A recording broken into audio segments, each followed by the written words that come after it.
आप देख रहे हैं लाइव एक्सप्रेस चैनल। आदाब, मैं हूं सफदर रिजवी। आप देख रहे हैं लाइव एक्सप्रेस चैनल। आपसे गुजारिश है कि इस चैनल को सब्सक्राइब करें, लाइक करें, शेयर करें और कमेंट करें। अब देखें एक अहम खबर। उत्तर प्रदेश में वक्फ जायदादों को लेकर चल रही जंग तेज हो गई है। शिया वक्फ बोर्ड के चेयरमैन और मौलाना कल्बे जवाद की मनमानी को लेकर मुतवल्लियों में ठन गई है और अब ऐसा लग रहा है कि मुतवल्ली बोर्ड के चेयरमैन पर भारी पड़ रहे हैं। इसकी खास वजह मुतवल्लियों को अवैध तरीके से हटाया जाना है। इसी को लेकर कई मुतवल्लियों ने बोर्ड के चेयरमैन और उनके सहयोगियों के खिलाफ कार्रवाइयां की हैं, जिसके नतीजे में चेयरमैन और उनके सहयोगी सदस्य जेल तक जा सकते हैं। चूँकि उत्तर प्रदेश के चुनावों से पहले वक्फ बोर्ड का गठन जल्दबाजी में हुआ था, इसलिए सरकार ने उस समय वक्फ एक्ट की बारीकियों पर ध्यान नहीं दिया था और बोर्ड के सदस्यों के चयन में चूक हुई थी। यही चूक बोर्ड और सरकार के लिए सिरदर्द बनती जा रही है। अगर ये कहा जाए तो गलत नहीं होगा कि पूरा का पूरा बोर्ड रेत का महल है, जिसे गिरने में ज़रा भी देर नहीं लगेगी। कई लोगों ने इस बोर्ड को लेकर अदालत में चुनौती दी है, जिस पर कार्रवाई होगी और वो कार्रवाई बोर्ड के खिलाफ जाएगी। ये बात बोर्ड के चेयरमैन और उसके पढ़े लिखे सदस्यों को भी अच्छी तरह पता है, इसीलिए वे जल्दी फैसले करके अपना उल्लू सीधा करना चाहते हैं। लेकिन उन्होंने जो फैसले किए हैं वे भी अवैध हैं, क्योंकि इसमें सरकार के आदेशों की अवहेलना की गई है। इसी अवहेलना को लेकर मुतवल्लियों ने बोर्ड की तमाम कार्रवाइयों को चुनौती दी है, जिसमें उन्हें जल्द ही भारी कामयाबी मिलने की बात कही जा रही है। अब आप पूछ सकते हैं कि आखिर बोर्ड ने कौन सी ऐसी अवैध कार्रवाई की है जिससे बोर्ड के चेयरमैन और उनके सहयोगी सदस्यों के खिलाफ कार्रवाई हो सकती है और ये कार्रवाई उन्हें जेल की सलाखों के पीछे पहुंचा सकती है। ये तो सभी जानते हैं कि कोई भी व्यक्ति कानून से बड़ा नहीं है। कानून का पालन करना सबका फर्ज है और जो भी कानून के खिलाफ काम करेगा, कानून उसे सज़ा देने में ज़रा भी नरमी नहीं बरतेगा। इस काम में देरी ज़रूर हो सकती है, लेकिन कानून से खिलवाड़ करने वाले को सज़ा मिलेगी। ये बात 100% सही है। इसके लिए ज़रूरी है कि जिस कानून की खिलाफ वर्जी की गई है उसे लेकर लोग अपनी आवाज़ उठाएं और इंसाफ देने वाली संस्था यानी अदालत का दरवाज़ा खटखटाएं। यही काम मुश्किल होता है और लोग अदालत तक जाने में सुस्ती करते हैं, लेकिन इस समय लोग जगे हुए हैं और सक्रिय हैं। उनके सक्रिय होने का ही नतीजा है कि मौजूदा बोर्ड के खिलाफ मुख्यमंत्री योगी आदित्यनाथ से लेकर प्रधानमंत्री नरेंद्र मोदी तक शिकायतें पहुंच रही हैं और शिकायतकर्ता बोर्ड की मनमानी के खिलाफ कार्रवाई की मांग कर रहे हैं। इतना ही नहीं, कई लोगों ने अदालतों का भी दरवाज़ा खटखटाया है, जहां फैसले आने वाले हैं। शिकायतकर्ताओं का कहना है कि बोर्ड वक्फ एक्ट के मुताबिक काम नहीं कर रहा है। एक्ट के मुताबिक तमाम फैसले सीईओ के हस्ताक्षर से जारी होने चाहिए और सीईओ के ज़रिए लागू कराए जाने चाहिए।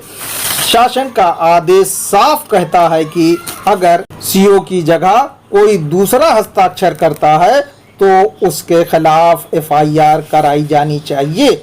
मौजूदा समय में बोर्ड में कोई सीईओ नहीं है। जो सीईओ थे उन्हें जानबूझकर हटा दिया गया ताकि बोर्ड अपनी मनमानी कर सके।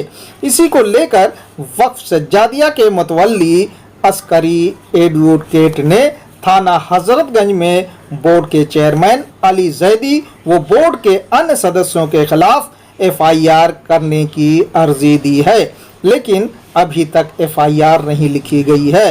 हाँ, इतना ज़रूर हुआ है कि थाने की आईओ ने अली जैदी से पूछता है कि उन्होंने सीईओ के नहीं रहते एक्ट की खिलाफ वर्जी करते हुए फैसले क्यों किए और ऐसा करने पर उनके खिलाफ एफआईआर क्यों ना दर्ज की जाए।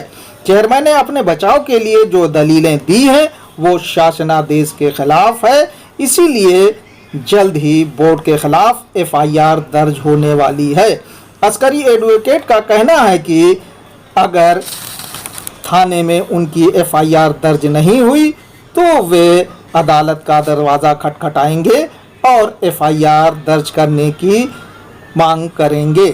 कुछ लोगों ने मुख्यमंत्री से इस बात की भी शिकायत की है कि बोर्ड के कई सदस्य अपने स्वार्थ के कारण वक्फ एक्ट का मखौल उड़ा रहे हैं। इनमें इलाहाबाद में रहने वाली बोर्ड की सदस्य डॉक्टर नूरुस का भी नाम है। डॉक्टर नूरुस इलाहाबाद के सरकारी अस्पताल डफरीन में कार्यरत हैं। 31 मार्च को हुई बैठक में वे बोर्ड में हाजिर नहीं हुई थीं और वे अस्पताल में ड्यूटी पर थीं।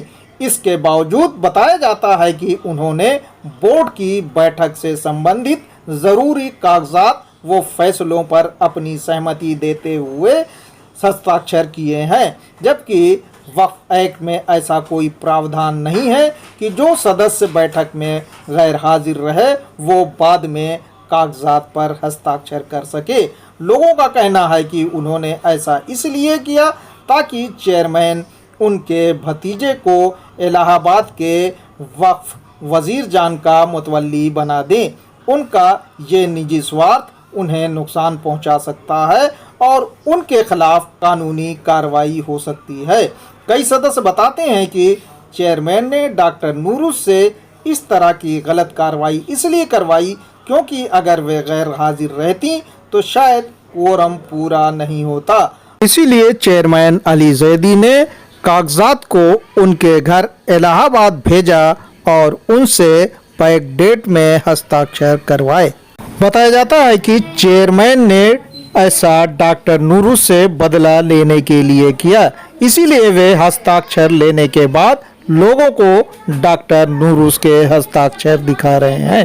हालांकि डॉक्टर नूरुस ने मौलाना कल्बे जवाद के समर्थक शौकत भारती की पिटाई करने वाले को भी मुतवल्ली बनाने की मांग की थी, पर उन्होंने ऐसा नहीं किया।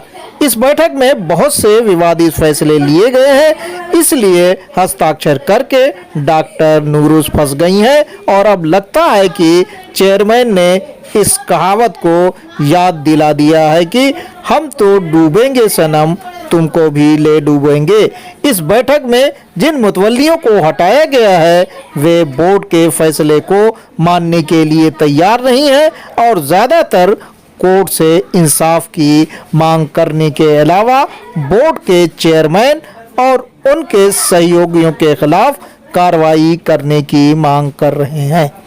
बहरहाल बोर्ड के किन कामों से लोग नाराज हैं और मुतवल्ली क्या कर रहे हैं ये हम बताएंगे अगली किस्त में। इंतज़ार करें अगली किस्त का।